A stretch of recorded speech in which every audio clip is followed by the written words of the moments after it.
Good morning students. आज class 6 के लिए चैप्टर चेकअप है।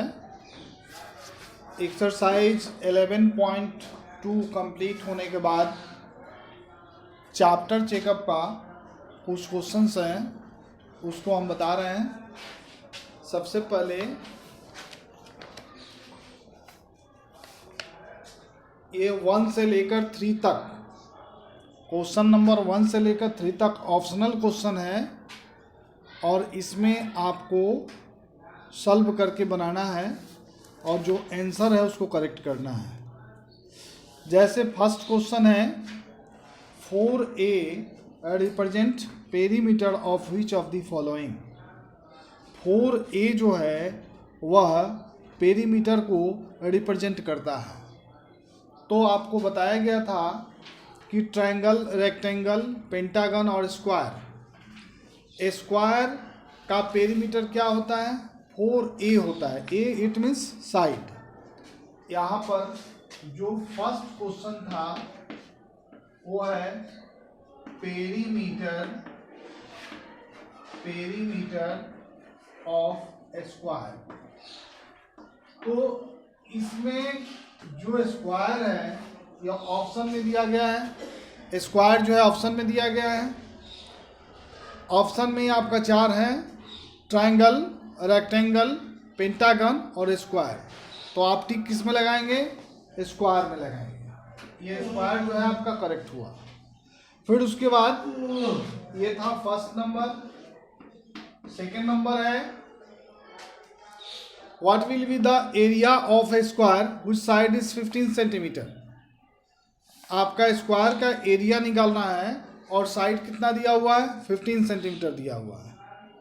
तो 15 को 15 इंटू 15 कर देंगे तो 225 सेंटीमीटर होगा, सेंटीमीटर स्क्वायर होगा। तो जो ऑप्शन दिया हुआ है 625, 225 और 225 सेंटीमीटर स्क्वायर, तो इसका जो होगा और 225 सेंटीमीटर स्क्वायर इसके ऑप्शन में होगा। ठीक है। अब एक लास्ट क्वेश्चन है what will be the perimeter of the rectangle whose area is 76 metre square and breadth 8 metre. ये जो क्वेश्चन है इसमें आपको पेरीमीटर बताना है, लेकिन पेरीमीटर बताने के लिए जो कंडीशन दिया हुआ है वो एरिया दिया हुआ है और ब्रेथ दिया हुआ है। तो यहाँ पर थर्ड नंबर का जो ऑप्शन है उसके बारे में बता रहे हैं। अगर एरिया दिया हुआ है रेक्टेंगल का और नीचे ब्रेथ दिया हुआ है रेक्टेंगल का, तो ब्रेथ है 8 और एरिया दिया हुआ है कितना? 76 मीटर स्क्वायर और नीचे दिया हुआ है 8 मीटर। अब जब तक आप लेंथ नहीं निकालोगे इसका पेरीमीटर नहीं निकलेगा। तो लेंथ निकालने के लिए मेरे पास एक कंडीशन है एरिया बाई। अब इस 8 को हम डिवाइड करते हैं 9 टाइम्स। 8 9 या 72 बचेगा कितना? 4। तो पॉइंट दिए 40 हो गया। 8 5 जा 40 यानी 9.5 मीटर ये आपका लेंथ होगा। अब हमको पेरीमीटर निकालना है, तो पेरीमीटर निकालने के लिए फॉर्मूला क्या होता है? 2 इंटू एल प्लस बी। ठीक है। अब यहाँ पर 2 इंटू एल कितना निकला है? 9.5 सेंटीमीटर मीटर। अब प्लस ब्रेथ कितना दिया हुआ है? 8 दिया हुआ है। अब इस दोनों को ऐड करते हैं, 2 से मल्टीप्लाई करते हैं तो हो जाएगा। अब यहाँ पर 9 और 8 जोड़ते हैं तो 17.5 हो जाएगा और 2 से मल्टीप्लाई करके लिख देते हैं। 5 2 जा 10, 17 2 जा 34 और 35 यानी ये जो 35 हुआ यही आपका मीटर में। अब ऑप्शन में जो है उसको देखिए, ऑप्शन में दिया हुआ है 45, 25, 40 और 35, तो डी ऑप्शन आपका करेक्ट हुआ। तो डी में क्या है 35 मीटर। तो ये 3 क्वेश्चन था आपका जो ऑप्शनल था। इस ऑप्शनल में आपका ऑप्शन दिया हुआ है और क्वेश्चन भी दिया हुआ है। अब बी नंबर आप बनाएंगे, बी से लेकर एच तक जो लॉन्ग टाइप का क्वेश्चन है ये आपको एक बार हम समझा दे रहे हैं।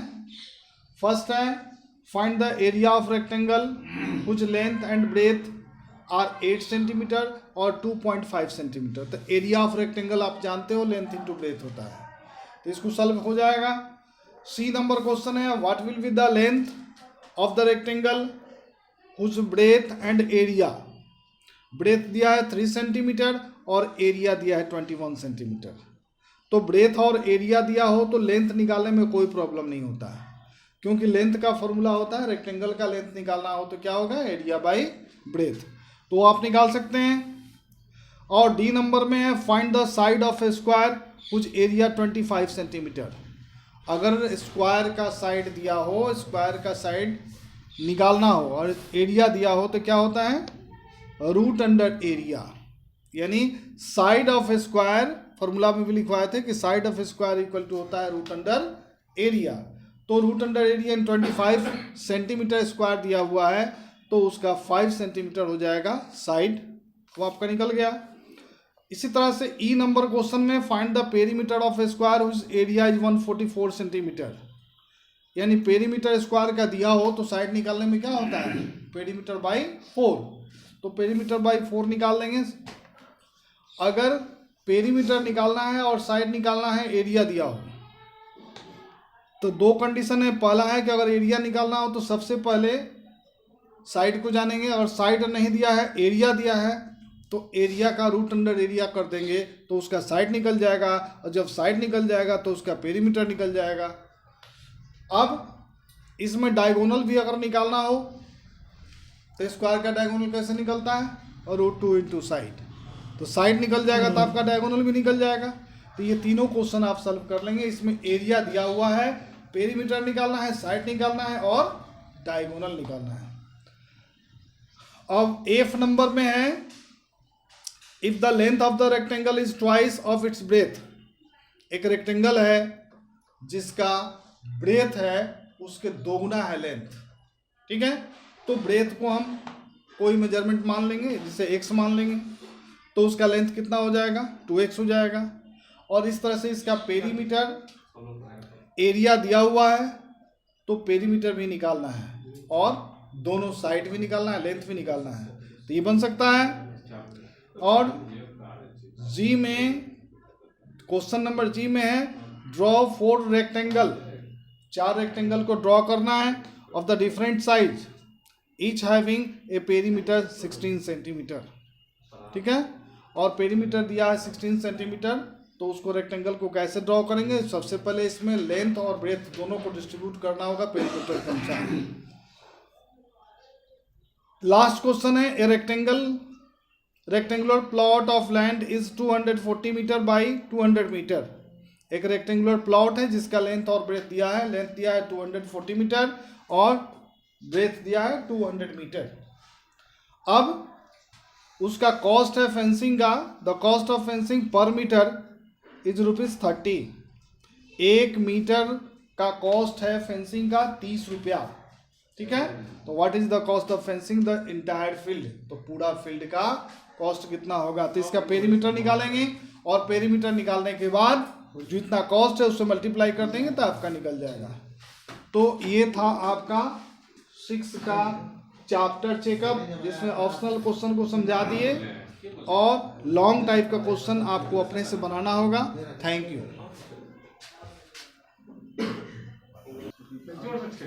गुड मॉर्निंग स्टूडेंट्स, क्लास 6 के बच्चे ध्यान देंगे।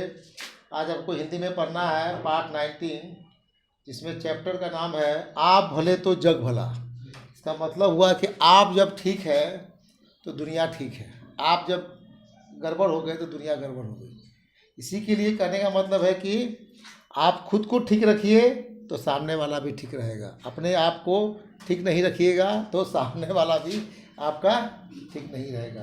तो दूसरे को ठीक करने से पहले स्वयं को ठीक होना पड़ेगा, स्वयं को ठीक रहना पड़ेगा, स्वयं को सही रास्ते पर चलना पड़ेगा, तब दूसरा कोई आपका सही अनुसरण करेगा।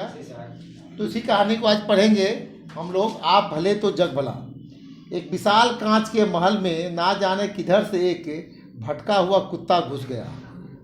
कांच के हजारों टुकड़ों में अपनी शक्ल देखकर वह चौंका। उसने जिधर नज़र डाली उधर ही उसे हजारों कुत्ते दिखाई दिए। उसने समझा कि ये सब उस पर टूट पड़ेंगे और उसे मार डालेंगे। अपनी शान दिखाने के लिए वे भौंकने लगा। जब शीशे में वो अपना बहुत सारे कुत्ते को देखा तो वह चौंक गया और भौंकने लगा। तो अपनी शान दिखाने के लिए वह भौंकने लगा, उसे सभी कुत्ते भौंकते हुए दिखाई पड़े। उसकी आवाज़ की ही प्रतिध्वनि उसके कानों में ज़ोर ज़ोर से आती। उसका दिल धड़कने लगा, वह और ज़ोर से भौंका।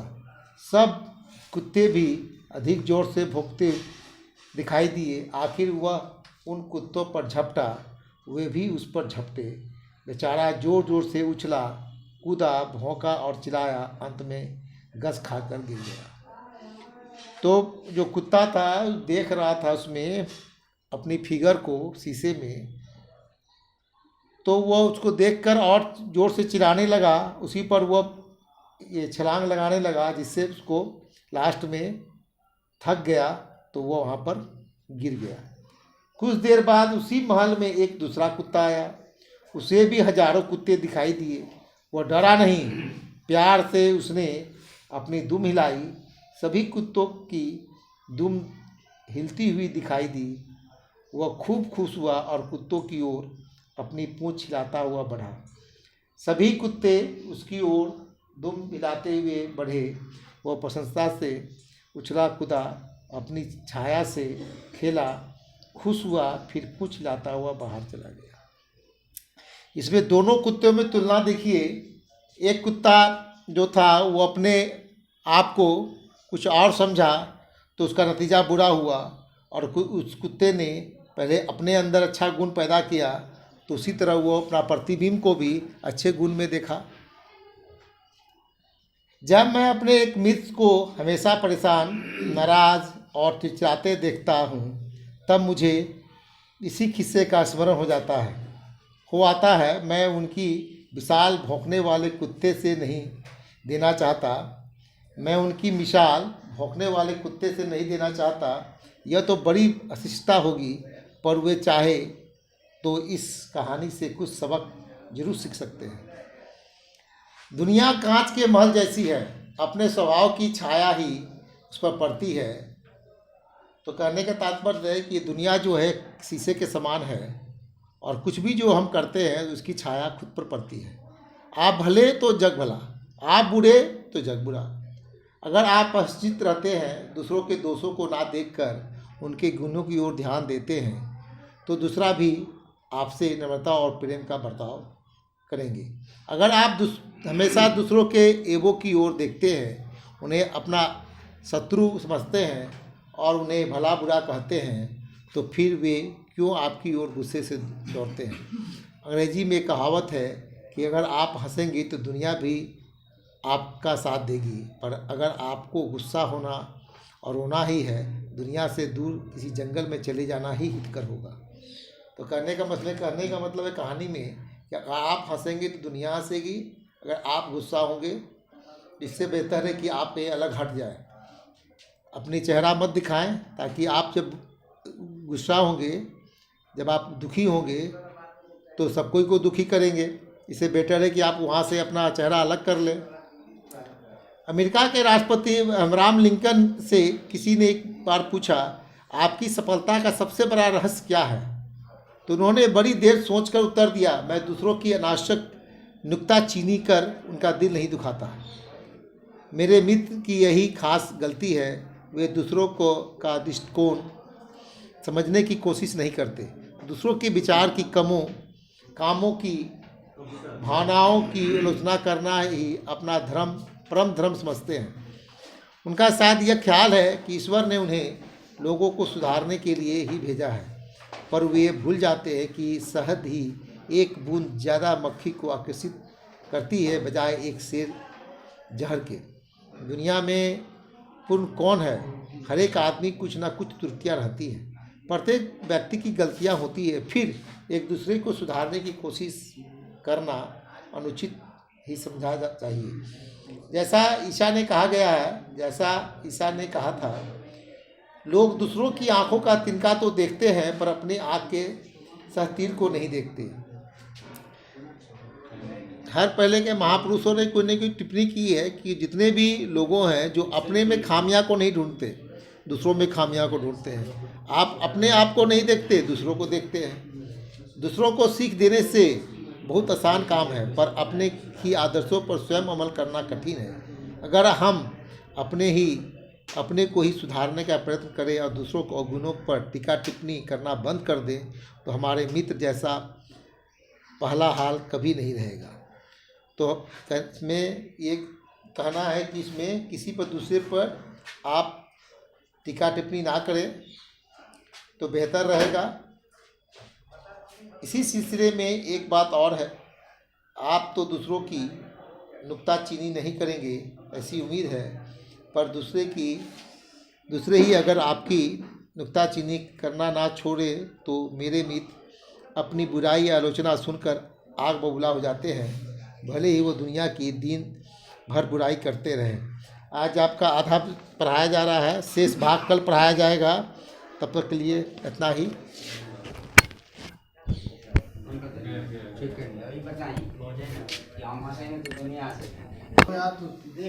हाँ स्टूडेंट्स, क्लास 6 के बच्चे ध्यान देंगे। सिविक्स में हम लोग पढ़ रहे थे रूरल लिवलीहुड, ग्रामीण जीवन यापन के बारे में, जिसमें हम लोगों ने जाना था कि ग्रामीण क्षेत्रों में, रूरल एरियाज में, वहाँ का जो मुख्य जीविकापार्जन का माध्यम जो है वो क्रॉप कल्टीवेशन और एग्रीकल्चर है। इसके बारे में हम लोगों ने जाने थे। क्रॉप कल्टीवेशन में जाने थे कि हाँ, टाइप्स ऑफ फार्मर कितने प्रकार के होते हैं। किसान दो प्रकार के होते हैं। पहले लैंड ओनिंग फार्मर, जिनका अपना खुद का भूमि होता है और अपना फसल उगा करके बाज़ारों में बेचते हैं, अधिक मात्रा में उगा करके बेचते हैं, तो वो लैंड ओनिंग फार्मर होते हैं। दूसरा एग्रीकल्चर लेबरर, यानी जो किसी दूसरे की भूमि में किसी कंडीशन के साथ, या तो उसके बदले में उसको पैसे देने को लेकर के, या फिर जो फसल उगेगा उसके साथ किसी साझा को लेकर के, इस तरह से कंडीशन के साथ में जब काम करते हैं और अपनी फसलों को उगाते हैं तो वे एग्रीकल्चर लेबरर कहलाते हैं। इसके अलावा हम लोग जाने थे कि एग्रीकल्चर के अलावे भी ग्रामीण क्षेत्र में जीविकापार्जन का कुछ माध्यम है, और वे कौन कौन से माध्यम थे। तो अदर ऑक्यूपेशन में फिशिंग भी जो है क्या है, एक जीविकापार्जन का माध्यम बना हुआ है। जितने भी तटीय क्षेत्र है, कोस्टल एरियाज हैं, उन कोस्टल एरियाज के सटे हुए जो गांव के क्षेत्र हैं, जो देहात के क्षेत्र हैं, ग्रामीण क्षेत्र हैं, वहाँ के लोग day by day per day जा कर के मछलियों को पकड़ते हैं और पकड़ करके उसे शहरों में जा कर के, मार्केट में जा कर के बेच देते हैं, और उनसे उन्हें जो भी धन प्राप्त होता है, जो भी पैसे आते हैं, उसे बाकी की ज़रूरत की चीज़ों को पूरा करने में लगाते हैं। फिशिंग के बाद कलेक्शन ऑफ फॉरेस्ट प्रोडक्ट्स के बारे में भी जाने थे कि यहाँ ग्रामीण क्षेत्र में जो जंगलों के पास में, जैसे वेस्ट बंगाल में है, जो सुंदरबन जंगल के पास में जो ग्रामीण क्षेत्र हैं, जो गांव हैं, वहाँ के लोग जंगलों में जाकर के वहाँ के कुछ पत्तों को या फिर पौधों को, लकड़ियों को लेकर आते हैं और शहरों में बेचते हैं, और बेच करके अपने घर बार को चलाते हैं, जीविकापार्जन का माध्यम बनाए हुए हैं। इसके अलावे थे एनिमल हस्बेंड्री, जैसे कश्मीर के तरफ या पर्वतीय क्षेत्र में जो ग्रामीण क्षेत्र हैं, उधर के लोग जो होते हैं वे क्या करते हैं, तो जानवरों का पालन करते हैं, पशुओं का पालन करते हैं, और उन पशुओं के पालन से उनके ऊल को वे 6 महीने पे, साल भर पे सबको इकट्ठा निकाल करके फिर उसको शहरों में बेचेंगे, या फिर जानवर को भी बेचते हैं, और उनसे जो उनको पैसा मिलता है उसको अपना जीने का एक माध्यम बनाए हुए हैं। तो ये ग्रामीण क्षेत्र के कुछ ऐसे स्रोत थे जो वहाँ पर ऐसे कामों को कर करके वहाँ के लोग, ग्रामीण क्षेत्र के लोग जो हैं अपना जीवन यापन करते हैं। नेक्स्ट है कि और भी था रूरल एरियाज में क्या होता है, तो दुधारू पशु को पालते हैं, मतलब जो गाय है, भैंस हैं, उनको पाल करके बहुत अधिक मात्रा में पालेंगे जानवरों को, दिन भर वे ले जा कर के पर्वतों की तरफ या खुले घास के मैदान में उसको चराएंगे और फिर उससे जो दूध उत्पादन